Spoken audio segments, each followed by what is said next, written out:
Good morning. Another beautiful day in paradise. I hope you've woken up to feeling the love. And today we have just the most beautiful little slightly pink fluffy clouds coming up at 6:30 in the morning. Just as well I'm an early morning person. So there you are. I'm Black Crow Walking and I'm reading A Course of Love by Mari Perron. We're up to the prelude and we're doing a study. And we're up to verse 21 in the prelude. Your good intentions neither please nor displease God. Oh, I hope you heard that. Good simply waits for your return to heaven. Oh, not good, God. God or love or source or divinity simply waits for your return to heaven, for your acceptance of your birthright, for you to be who you are.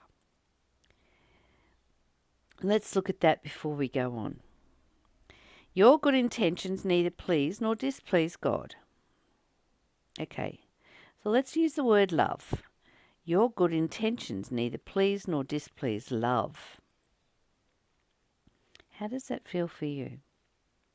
Does it make you want to stop running around doing all these good intentions? And just rest. Just relax.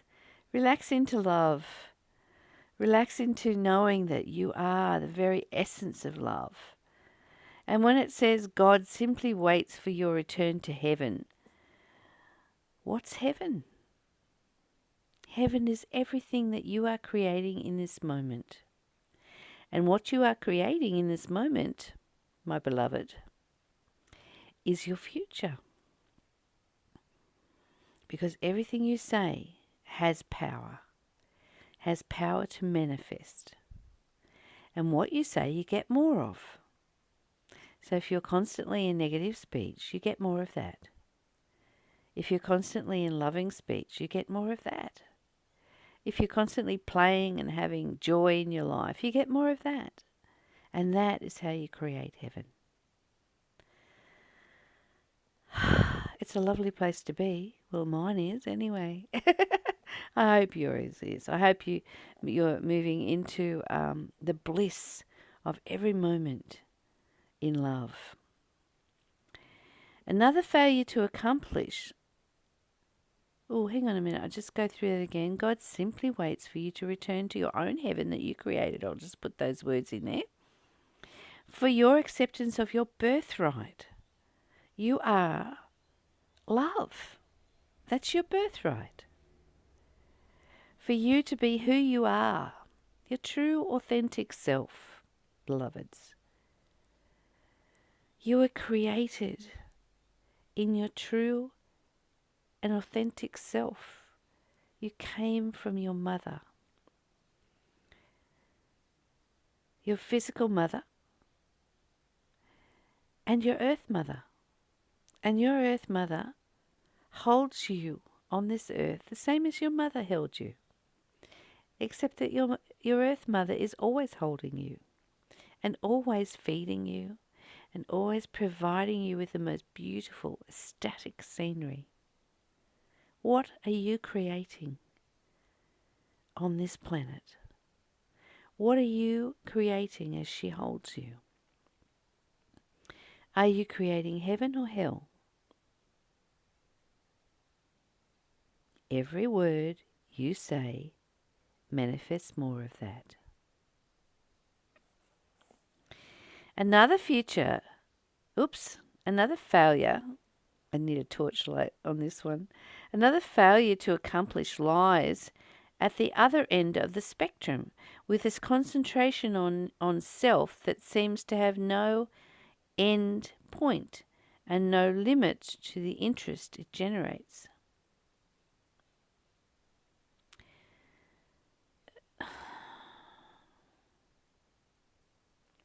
I'm wondering if that's what we are now labelling narcissism, where you're so focused on yourself that you can't see anything beyond your own nose. So that's the other end of the spectrum. Because when you love yourself truly and you begin to self-care and self-nourish and self-kindness and self-gratitude and all those beautiful self-love words, it's different than choosing for yourself detrimentally to others. Because the love that I'm talking about, the self-love that I'm talking about, the more you give that to yourself, the more you are able to serve humanity and Mother Earth, the more you are able to bring forth that love into the world. It just shines from you, and you don't even need to make a choice for it. It just exudes into your life and into your friends' lives and your family's lives, and you create the miracle of the moment of now in your own heaven, in other people's lives. You bring the blessing of your joy, your true authentic self, your truth. The love that they're talking about here, the self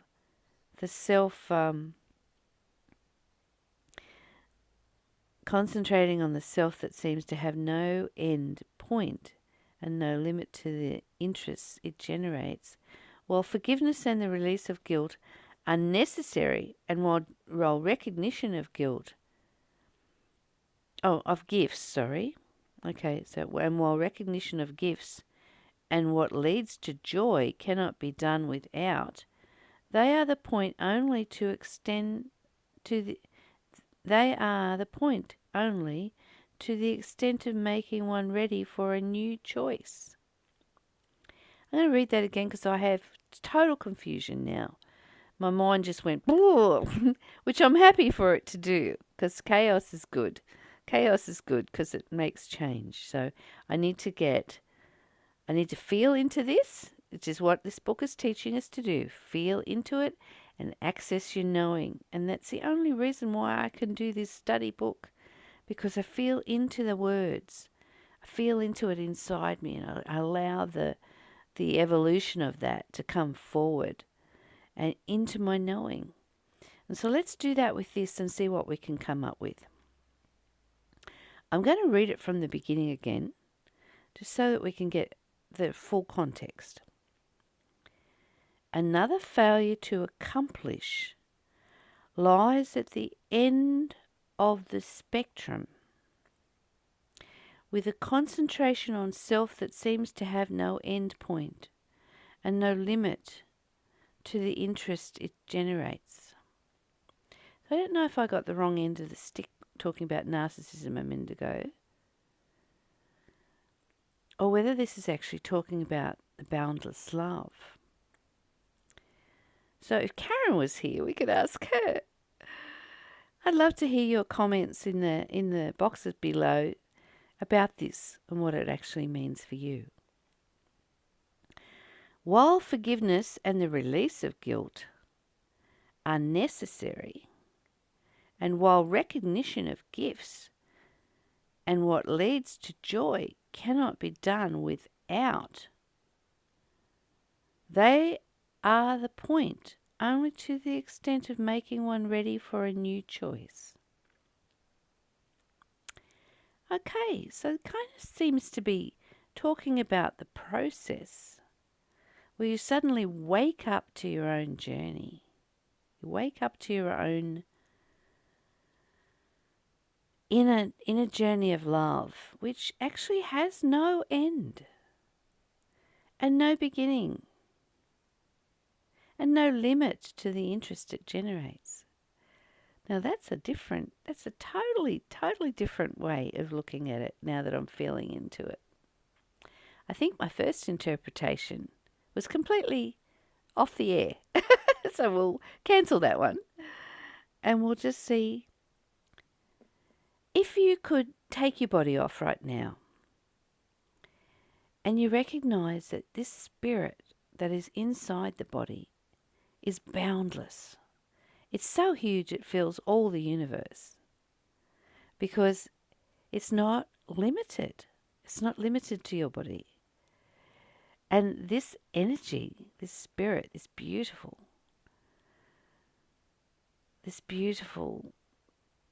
endless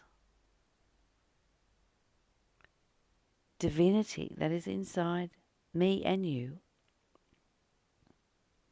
has no borders and no boundaries. So if you want to go out right now and see if you can find the end of your love, go for it. You won't find it. It'll just expand bigger and bigger as you try to. That's a great thing. It's a fun thing to do, is expand into the universe beyond what is known, into the great unknown. And we've been trained and terrified into believing that anything that we can't see is evil or, wrong, bad, all that sort of crap. And yet, when you are living in it, when you recognize it as love, and that is all it can be, that is the only truth there is. Everything is love. Everything. Everything.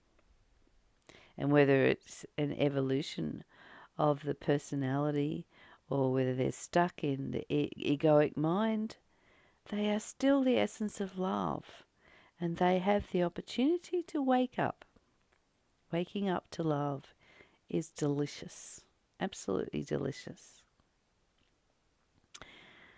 And forgiveness and release of guilt are a big part of waking up to love, because we think we have to forgive other people, but that's not the truth. We have to forgive ourselves for holding ourselves in the story and as victim of that story all our lives. So the actual event might have happened for me, 60 years ago. And it wasn't until I truly understood that I needed to forgive myself for holding myself in a victim mode for 60 years. Madness. Person didn't even know about it. And when I really forgave myself for holding myself there, the whole world opened up and I was able to release something that I'd struggled with my entire life. So while forgiveness and the release of guilt are necessary, and while recognition of gifts and what leads to joy cannot be done without that, they are the point only to the extent of making one ready for a new choice. So what's your new choice today?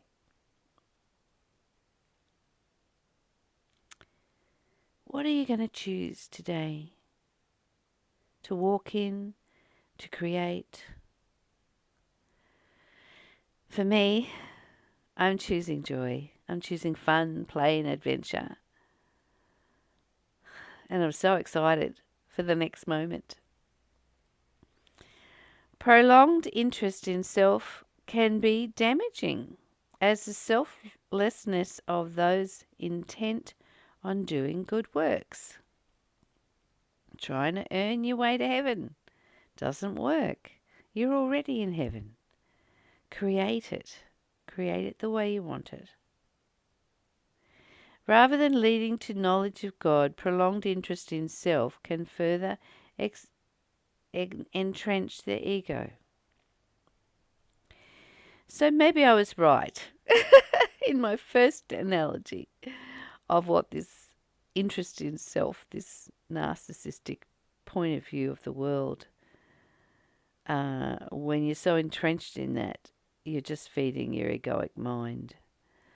And so the difference between selfish entrenchment, and I see that as living in the rut. I really do. I see it as being so comfortable in your rut and so self-absorbed that you don't even see your family, you don't see the people around you, who need your love. And when you give to yourself source energy and the qualities of that, it spills out from your auric being like a bubbling fountain of joy. a big difference to the old man that sits in the chair in his rut and watches television all day and doesn't give anything to the world or to his family or, to the garden even, to the earth. So, I'm just using that as an example. It doesn't have to be a man, of course. It can be a woman. Um, or, whatever is not, whatever is not in the vibration of love that is manifestive and sharing towards other people and self. We can be so entrenched in that rut that we don't give to ourselves. All right. I'm going to leave it there. I think that's enough for today. Enough to think about for you and me and us. Please leave a comment in the box below about what you think about today's conversation. And please subscribe to the YouTube channel and give us a thumbs up so that we can get this message out to the world. I love you, and I hope that your day is as delicious as the feeling in my body now as I venture out into the unknown of today and create my life the way I want it. May you all be blessed. Bye for now.